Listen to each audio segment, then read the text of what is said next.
Okay.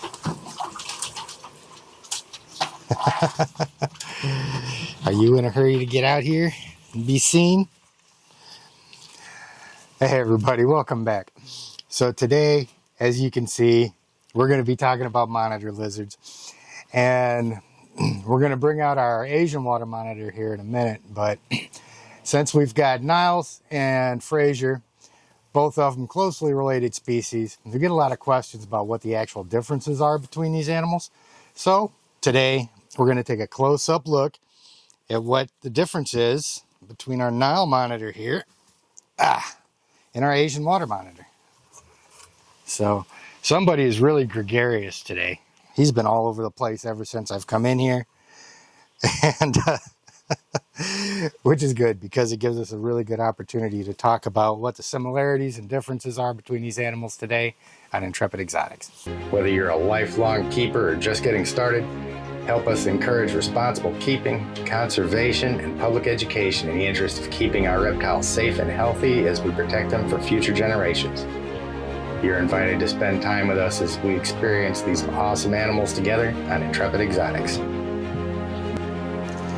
So you're going to hear when we talk about the monitor species, really popular ones like Asian water monitors, Nile monitors, croc monitors, and then there's the smaller species that you'll see a lot of people getting, the tree monitors, Ackies, things of that nature. But right now, this is a really good comparison to make. We always hear about how much more difficult Nile monitors are to work with than the Asian water monitors are. There's some truth to that. They've got some natural proclivities that are a little bit different than the Asian water monitors, and we'll go into that. But as you can see, this guy right here is really feeling himself. He's pretty gregarious today, which is good because this is one of the better examples of what you'll see with Niles, because being an African monitor lizard, they've got a lot more hostile environment that they come from. They're used to being a lot more on point. They've got to be a lot more attentive. They've got a lot more natural predators and so forth. You've seen some videos I've put up before of Nile monitors out there fighting a whole pack of lions, standing their ground, swatting their tail at them. And they've just developed this natural proclivity to be really bold. And when you bring them into captivity, that transfers over. One, because they're not really widely captive bred. I don't know this for certain, but my guess is that it's so easy to go out into the wild and harvest these that we just get so many captive or wild caught coming into the pet trade. God, you're getting heavy, my friend. You really are. And I'm always just a little bit cautious with him when I pick him up because he is so reactive. And I try not to give him enough room to hang myself with. And hopefully he just doesn't decide to eat my... Come on, bud. Let go of the shirt.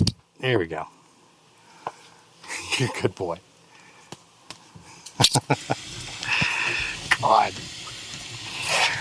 But he gets so intent when he's wanting to check things out. He just gets so intent on studying it. Especially now because we've got some food down here for him. I'm getting ready to feed him a quail, which these guys absolutely go crazy for. But, so because of the fact that these guys, there's so many wild caught that are brought in, that doesn't give them enough generations to really, I guess, acclimate to... What are you doing? I'm gonna go get it in a minute, bud. I swear he smells that quail and that's what he's looking for, which is always concerning when that tongue is just going nuts looking for food. I'm glad you know I'm not food.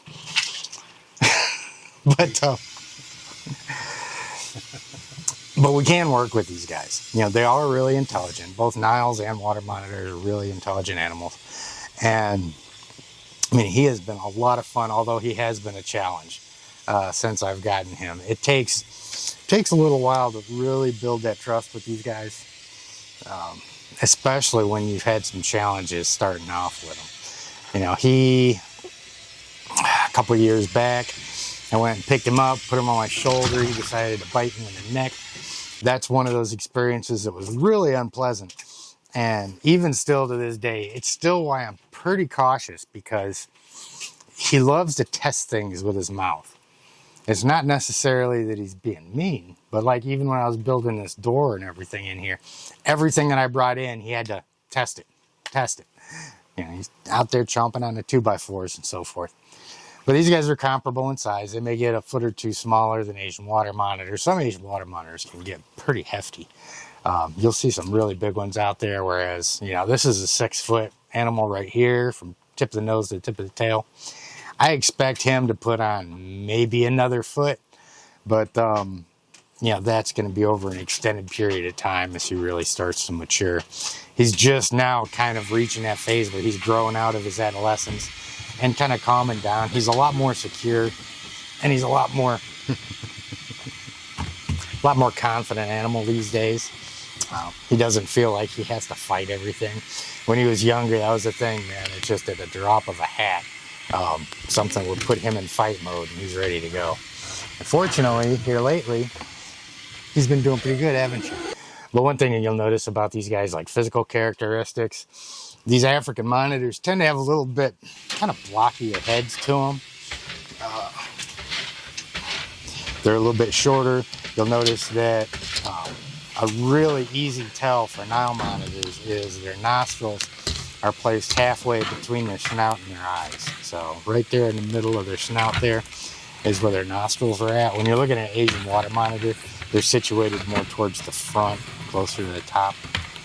So that's kind of like the easiest tell, because sometimes with the different, you know, characteristics and stuff, the Asian water monitors and the Niles can, you know, the color patterns and all that stuff can look really similar. So the nostril placement's a really easy tell. Plus you've got a really blocky head on him. So I'm going to go ahead and get some food out for him real quick. I'm going to give him his treat, and then we'll get this closed down and get the Asian water monitor out.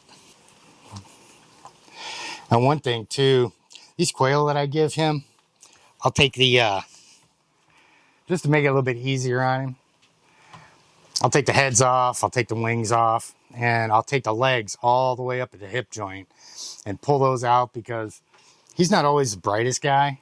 And if he grabs it from the wrong end, then he'll be, come on.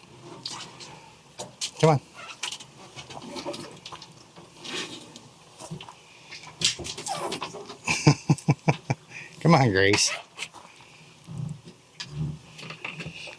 But anyway, if he grabs it from the wrong end, then he's been known to get those thigh bones of the bird stuck on either side of his mouth, and he just sits there and fights with it, and you can't get those things. They're like hooks on him.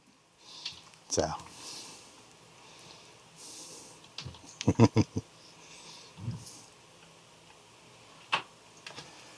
Make sure you can see. Yeah. There you go.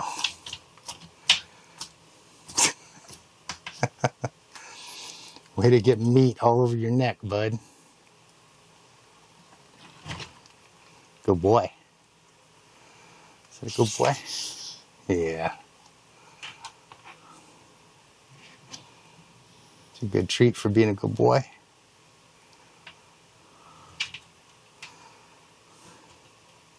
I might need you to get back in your tub now so I can seal your house up.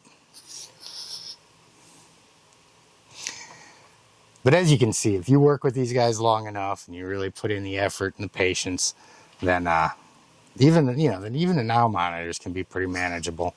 He's just one of those animals that I specifically like to keep a close eye on, because you never know.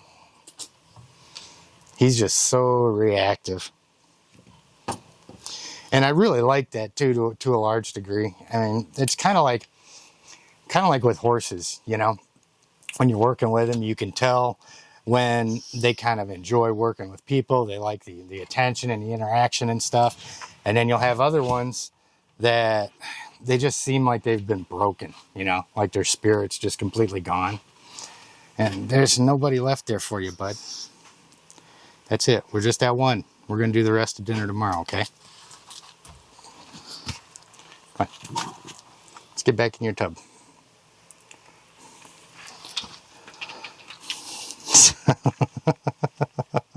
What are you doing? You're doing, that's the only one, bud. I just wanted to give you a treat. Is that good for you? Such a good boy. Yeah, see? All that horsing around right after you eat.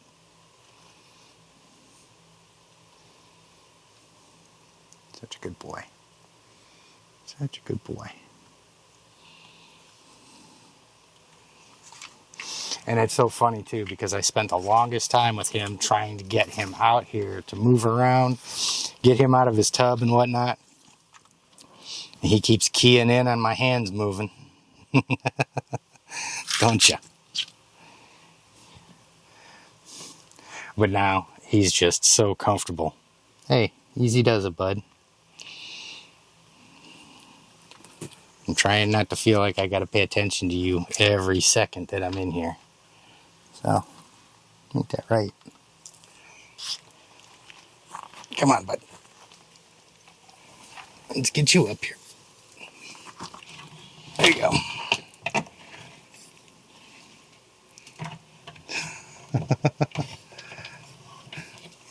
You just have no desire to stay up there today, do you?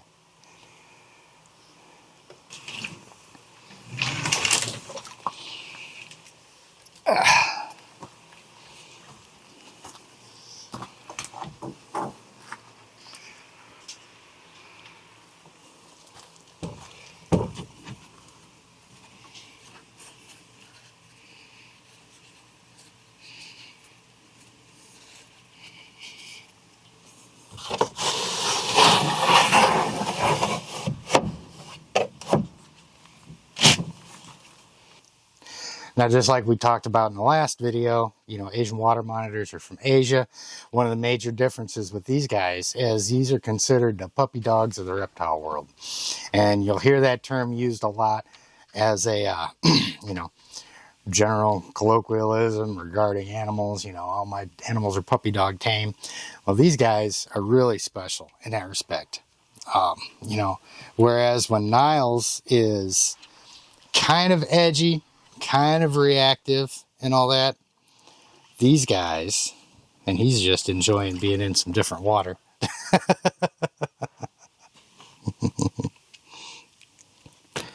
Now you'll see, you know, the Asian water monitors, like we was talking about with the heads, with the Nile monitors heads being so like blocky, you'll notice that these guys have got a much pointier, much more streamlined sort of head, with those nostrils situated right there towards the end. And another difference that you notice with these guys too is the Asian water monitors have a lot rougher scale. It's almost like they've got keeled scales, and they may actually, I mean, it's kind of hard to tell, but I mean, it's kind of like they've got keeled scales as opposed to the Nile monitors that have got the smooth scales. So you'll notice that too. That's a little difference between these guys. But I mean, fortunately, in their natural habitat, as big as these guys get, they don't have as many natural predators. So even though I've had this guy a much shorter length of time than I've had Niles, I've got much less concern about him biting me. These guys are much easier to work with as a general rule. Much more laid back. And in a lot of cases, you know, these guys really act like they enjoy the interaction. They're really curious. And, where are you going, bud?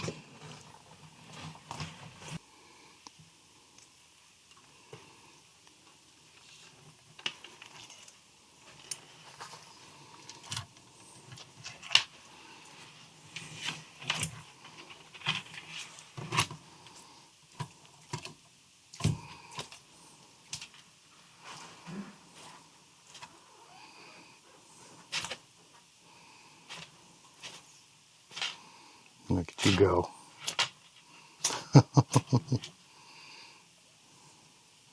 Get that down there.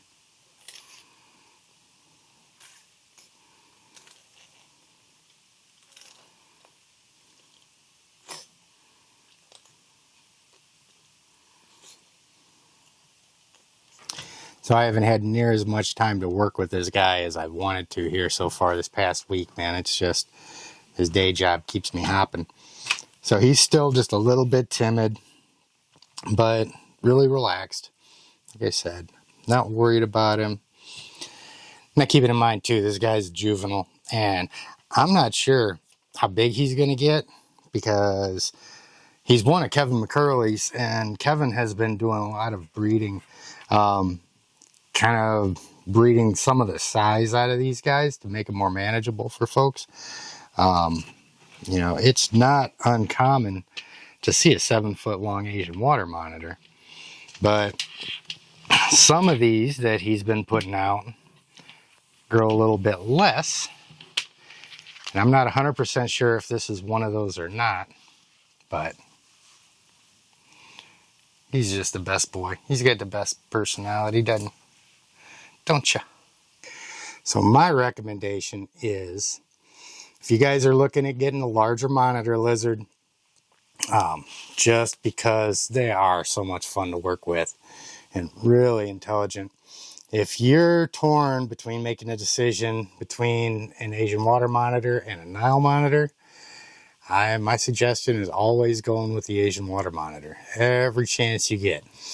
You're going to find Niles come a little bit cheaper, and yes, they can be worked with, they can be tamed down, but they can also be a challenge, especially for somebody that's used to working with these animals. Sometimes, you know, some animals you've just got to call that truce with them and come to the understanding that you're never really going to be able to cuddle them. You know, you say that, but then again, you may get an animal that calms down really well for you. So it's always hard to tell with them. It's kind of a toss-up.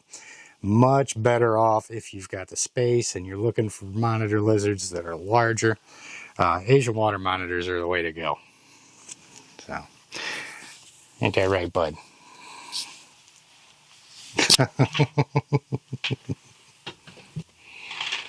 What you doing?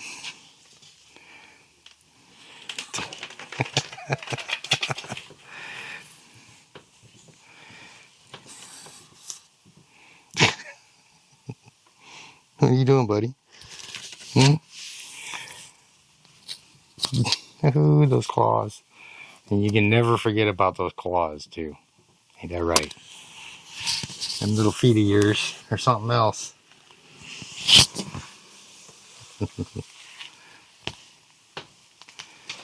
Alright, we're going to let him play in here for a little bit. We're going to go on upstairs, get this video out. So that's a little bit more detailed breakdown about the differences between these two animals right here. Again, get subscribed to the channel, guys. Get the notifications on if you want to see stuff come.